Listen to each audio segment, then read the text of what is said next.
morning and thank you for joining our daily outlook. And today we'll cover the changes in Bitcoin USD pair. Greg will be sharing insights from our trading desk. Bitcoin has fallen 3.8% in the last session. The stochastic RSI is heating up and is currently negative. The euro-dollar pair has added 0.4% in the last session. The highs-lows indicator has moved sharply into the positive area. The sterling-dollar pair has gained 0.7% in the last session. The stochastic RSI transitioned sharply into the overbought area. The Aussie-dollar pair has added 0.5% in the last session. The ultimate oscillator shifted sharply into positive territory. Thank you for your insightful trading ideas. Moving on to world headlines.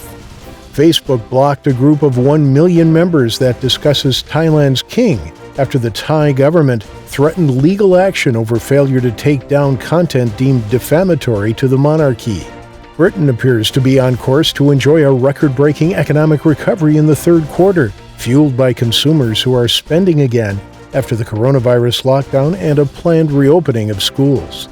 A number of high-profile investors have turned to Bitcoin amid unprecedented coronavirus stimulus spending, and the biggest crypto wallet apps see record downloads. Thank you for this. Coming up, today's major economic events.